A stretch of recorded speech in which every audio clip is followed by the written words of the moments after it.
नमस्कार, good morning. आप देख रहे हैं इंडिया वॉइस। मैं हूं आपके साथ रिया डंगवाल। बुलेटिन की शुरुआत करेंगे इस वक्त की बड़ी खबर के साथ। सबसे पहले बात कर लेते हैं उत्तर प्रदेश की। लखनऊ से ये खबर आपको बता रहे हैं, जहां योगी कैबिनेट की आज अहम बैठक होनी है। आज सुबह 11 बजे कैबिनेट बैठक होगी। लोक भवन में यूपी कैबिनेट की बैठक होगी, जिसकी अध्यक्षता मुख्यमंत्री योगी आदित्यनाथ करेंगे। साथ में सभी कैबिनेट मंत्री मौजूद रहेंगे। कई अहम प्रस्तावों पर इस दौरान मुहर लग सकती है। तो बड़ी खबर आपको बता दें, आज योगी कैबिनेट की अहम बैठक होगी। आज सुबह 11 बजे कैबिनेट की बैठक शुरू होगी। लोक भवन में यूपी कैबिनेट की बैठक होगी, जिसकी अध्यक्षता मुख्यमंत्री योगी आदित्यनाथ करेंगे। साथ ही सारे कैबिनेट मंत्री इस बैठक में मौजूद रहेंगे। इस बैठक में कई अहम प्रस्तावों पर मुहर लग सकती है। तो बड़ी खबर आपको बता दें, यूपी से बड़ी खबर, जहां योगी कैबिनेट की यानी योगी मंत्रिमंडल की आज अहम बैठक होगी। सुबह 11 बजे बैठक की शुरुआत होगी। लखनऊ लोक भवन में बैठक का आयोजन किया जाएगा, जिसकी अध्यक्षता मुख्यमंत्री योगी आदित्यनाथ करेंगे। साथ ही बैठक इसलिए भी महत्वपूर्ण क्योंकि बजट सत्र से पहले किन किन प्रस्तावों पर किस तरह से मुहर लगनी है, उसको लेकर वो प्रस्ताव आज कैबिनेट के सामने रखे जाएंगे। अगर कैबिनेट उन प्रस्तावों पर मुहर लगाता है तो आगे चलकर विधानसभा में वो प्रस्ताव रखे जाएंगे, पेश किए जाएंगे। तो योगी कैबिनेट की आज अहम बैठक, सुबह 11 बजे बैठक शुरू होगी। इस दौरान लखनऊ लोक भवन में यूपी कैबिनेट की बैठक होगी, जिसमें कई अहम प्रस्तावों पर मुहर लगेगी।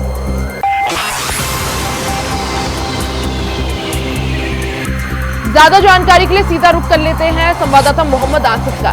मोहम्मद आसिफ, जिस तरह से आज योगी कैबिनेट की अहम बैठक है, सुबह 11 बजे शुरू होगी, आज बैठक में क्या कुछ खास, क्या कुछ विशेष, कौन कौन से प्रस्ताव रखे जा सकते हैं? जी बिल्कुल, आज यूपी सीएम योगी आदित्यनाथ की एक अहम कैबिनेट की बैठक है, जिसमें 2 दर्जन से अधिक प्रस्ताव रखे जाएंगे और यह बैठक करीब 11 बजे लोक भवन में शुरू होगी, जिसकी तैयारी पूरी कर ली गई है। और इसमें बता दें कि जो प्रस्ताव रखे जाने हैं उसमें लैंड पूलिंग नीति, पर्यटन विभाग के 5 प्रस्ताव रखे जाएंगे, ऐसा सूत्रों का दावा है। और उद्यान विभाग के फार्मों को पीपी मॉडल बनाने पर का भी प्रस्ताव रखा जाएगा। और साथ ही साथ चिकित्सा विभाग, ऊर्जा विभाग, संस्कृति विभाग और लोक निर्माण विभाग के कई प्रस्ताव रखे जाएंगे। बता दें कि विधानसभा के उपचुनाव को लेकर जिस तरह से UP CM Yogi Adityanath active नजर आ रहे हैं, कि लोकसभा चुनाव में जिस तरह से यूपी में बीजेपी को जो है कड़ी टक्कर का सामना इंडिया गठबंधन से करना पड़ा है, अब इसको देखते हुए यूपी सीएम योगी आदित्यनाथ लगातार बैठक कर रहे हैं। यहाँ तक कि खराब प्रदर्शन करने वाले अफसरों का तबादला भी कर रहे हैं। और आज जो बैठक होने वाली है यह काफी अहम है और इसमें जनता को फायदा के लिए कई अहम प्रस्ताव रखे जाने हैं। जी मोहम्मद आसिफ, जिस तरह से आगामी विधानसभा सत्र से पहले कैबिनेट बैठक और जिस तरह से आपने बताया कई सारे अहम प्रस्ताव जो है यहाँ पर रखे जा सकते हैं, जो प्रस्ताव जो है, जिन प्रस्तावों पर कैबिनेट मुहर लगाती है वो आगे विधानसभा के पटल पर रखे जाएंगे। क्या माना जाए, कौन कौन से वो प्रस्ताव जो जनता को साधने के लिए यहाँ पर महत्वपूर्ण? जी बिल्कुल, अगर बात करें अहम प्रस्ताव की तो चिकित्सा और ऊर्जा विभाग का अहम मसला है, क्योंकि स्वास्थ्य सेवाओं को देखते हुए कहीं न कहीं योगी सरकार पर निशाना भी साधते रहते हैं विपक्ष के लोग। और जिस तरह से दवा इलाज के लिए लोगों को भटकना न पड़े, इसको लेकर यूपी सीएम योगी आदित्यनाथ एक अहम प्रस्ताव रखेंगे। साथ ही साथ भीषण गर्मी पड़ रही, इस गर्मी में जहाँ एक तरफ किसानों को बिजली न मिलने की वजह से कई जिलों में जो है खेती किसानी करने में दिक्कत आ रही, इसको लेकर भी जो ऊर्जा विभाग की एक प्रस्ताव है उसको पास किया जाएगा। तो जो कुल मिलाकर यह कहा जा सकता है कि जिस तरह से जो है एक अहम बैठक कैबिनेट की है, इसमें चिकित्सा को लेकर, ऊर्जा को लेकर और साथ ही साथ जो है सड़कों के निर्माण को लेकर भी एक अहम जो है फैसले लिए जाएंगे। और इस बैठक में यह भी कहा जा रहा है कि पर्यटन और संस्कृति को बढ़ाने के लिए भी प्रस्ताव रखे जाएंगे। तो कुल मिलाकर यह कहा जा सकता है कि ये जो 2 दर्जन प्रस्ताव रखे जाने हैं यह काफी अहम है और जनता के लिए लाभकारी है। जनता के ध्यान में रखते हुए इन प्रस्तावों पर चर्चा होगी और उसके बाद कैबिनेट की बैठक में मुहर लगेगी, प्रस्ताव रखे जाएंगे और उसको आगे पास किया जाएगा। जी वहीं मोहम्मद आसिफ, जिस तरह से अभी मॉनसून आने वाला है, क्या उसको लेकर क्या कुछ प्रस्ताव, जिस तरह से आपने भी बताया कि किसान जो है अब की बार हमने देखा एक बड़ा मुद्दा लोकसभा चुनाव में भी रहे और क्योंकि 10 सीटों पर आगे चलकर उपचुनाव भी है, तो ऐसे में क्या कुछ किसानों के लिए यहाँ पर कुछ प्रस्ताव? देखिए, जिस तरह से अगर बात करें किसानों की, तो किसानों को लिए को खेती किसानी के लिए बिजली पानी खाद की जरूरत होती है और बिजली पानी को लेकर कहीं ना कहीं किसानों में असंतोष है और मानसून भी आने वाला है और जिस तरह से अगर बारिश से निपटने का भी इंतजाम योगी सरकार को करना है, क्योंकि प्रदेश के कई ऐसे जिले हैं जहां पर बाढ़ की वजह से किसानों की फसल भी चौपट हो जाती है, डूब जाती है, किसानों को काफी नुकसान का सामना करना पड़ता है। तो इसको लेकर भी एक मंथन होगा आज कैबिनेट की बैठक में, जिससे किसानों को कोई समस्या न हो आने वाले दिनों में। और जो 2 दर्जन से अधिक प्रस्ताव है वह कहीं न कहीं किसान, चिकित्सा, सड़क जैसे अहम मुद्दे हैं, संस्कृत भी है जिसमें जो है देश का नाम रोशन हो। और इस बैठक का जो है तैयारी भी जिस तरह से की गई है और इसमें कैबिनेट मंत्री के साथ साथ राज्य मंत्री भी शामिल होंगे, तो यह कहा जा सकता है रिया कि यह बैठक काफी अहम है और कई सारे अहम प्रस्ताव आज रखे जा सकते हैं। ऐसे में किन प्रस्तावों पर यहाँ पर मुहर लगती है उस पर सभी की निगाहें, उसके लिए 11 बजे तक का इंतजार, क्योंकि 11 बजे कैबिनेट बैठक शुरू होगी। मोहम्मद आसिफ, आप नजर बनाए रखें, बहुत बहुत शुक्रिया जानकारी के लिए।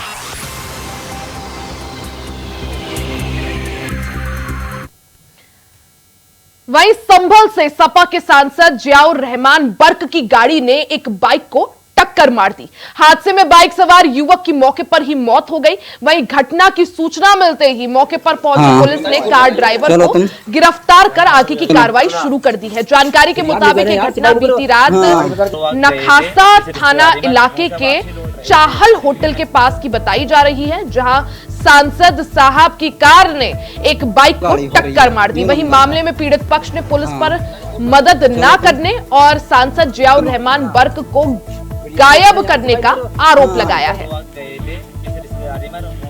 और मेरे भाई जो है चमरोवा गए थे किसी रिश्तेदारी में, होंसा वापसी लौट रहे थे भीमनगर के लिए।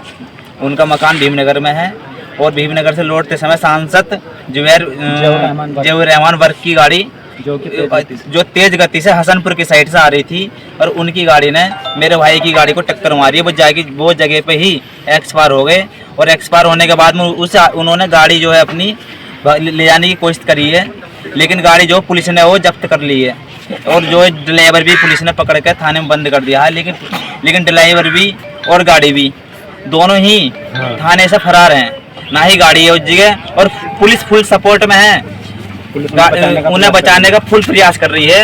और जो है हमें जो है कोई भी कार्रवाई हमको कार्रवाई कर रहे हैं, हमें उस पर कोई भी सफलता पूर्वक नहीं मिल पा रही। और जो है पुलिस आई थी लेकिन हमें कोई भी किसी तरह का भी न्याय नहीं मिल रहा। 30 वर्ष निवासी अलीपुर थाना अछोड़ा कंबोह की मोटरसाइकिल एवं एक स्कॉर्पियो वाहन संख्या UP 38C 0880 में भिड़ंत हो गई, जिससे मोटरसाइकिल चालक की मौके पर ही मृत्यु हो गई, जिसका पीएम कराया गया है। स्कॉर्पियो चालक फहद पुत्र लईक अहमद निवासी नखासा को हिरासत में ले लिया गया है एवं इस स्कॉर्पियो को सीज कर सुसंगत धाराओं में अभियोग पंजीकृत कर लिया गया है। मौके पर शांति व्यवस्था कायम है। शीघ्र ही जांच के क्रम में अग्रिम विधि कार्य शुरू की जाएगी। जानकारी के लिए सीधा रुख कर लेते हैं सतीश सिंह का। सतीश, जिस तरह से समाजवादी पार्टी के सांसद जियाउर रहमान बर्क पर एक बाइक सवार को टक्कर मारकर उसकी मौत का जो है यहाँ पर आरोप लग रहा है, क्या जानकारी, क्या अपडेट इस मामले को लेकर? देखिए, हम आपको बता दें, जनपद संभल में सांसद जियाउर रहमान बर्क उनकी स्पार्क की बाइक से जो टक्कर लग गई है, जहां बताया देर रात जो है एक युवक था उसकी मौके पर ही मौत हो गई है। सबसे बड़ा कारण होता है कि उसके परिवार वालों ने आरोप लगाया है कि पुलिस कार्रवाई नहीं कर रही है। उधर पुलिस का कहना है कि हमने जो गाड़ी है जो उसे तुरंत गिरफ्तार कर लिया गया और जो चालक है उसे भी गिरफ्तार करने के बाद में आगे कानूनी कार्रवाई की जा रही है। ये बताया जा रहा है कि जो युवक है वो घर में बच्चे का जन्म हुआ था, उसकी मिठाई बांट रहा था, आस पड़ोस गाँव से आ रहा था, तो इधर से तेज रफ्तार बताई जा रही है कि गाड़ी आ रही थी सांसद जी की, जिसमें सांसद जी नहीं बैठे थे, उसका ड्राइवर गाड़ी चला रहा था।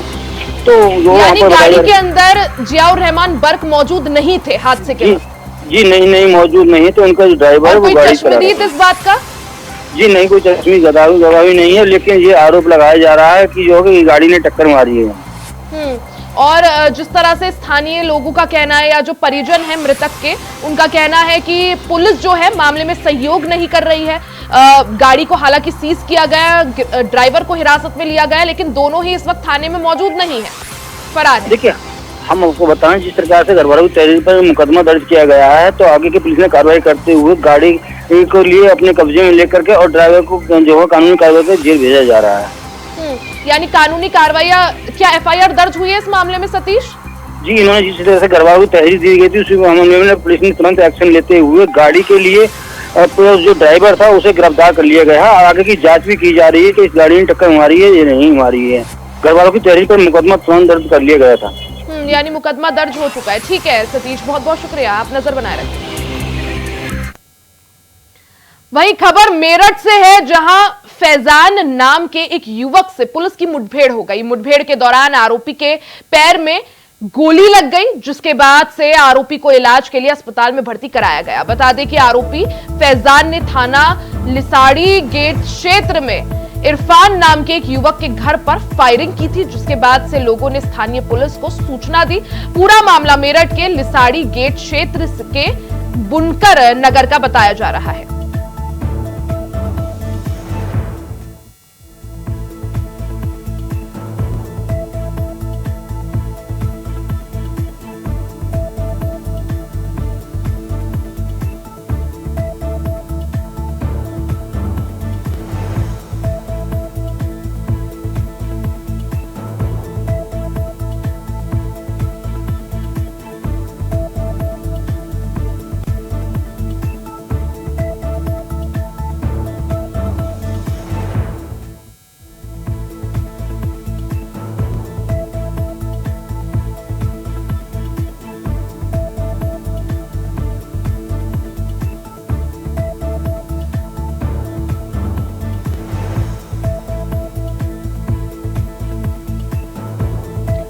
खबर आपको बता रहे हैं मेरठ से खबर, जहां मेरठ पुलिस की एक बदमाश के साथ मुठभेड़ हो गई।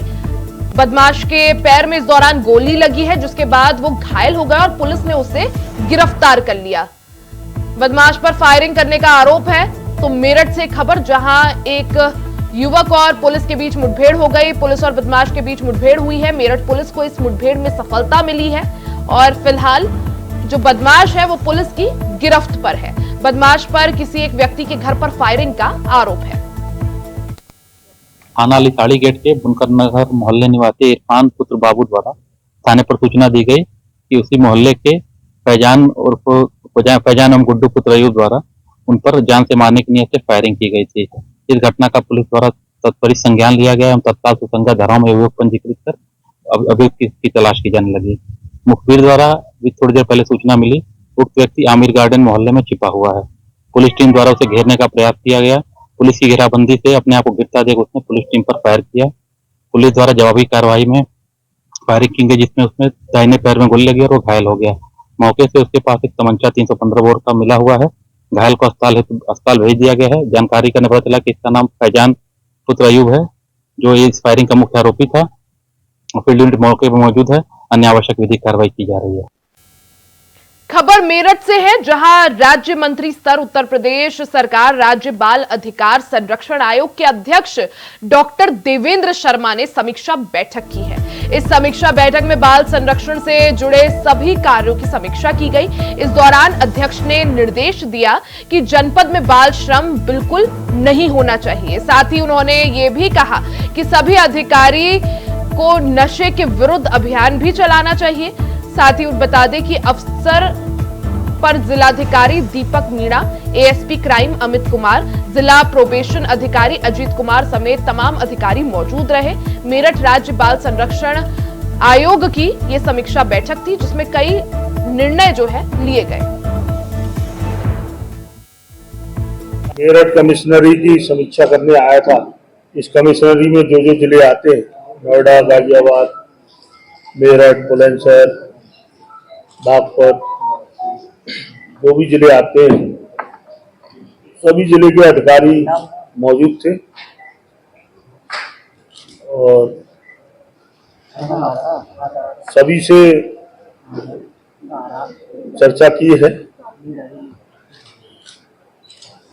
सबसे पहले हमने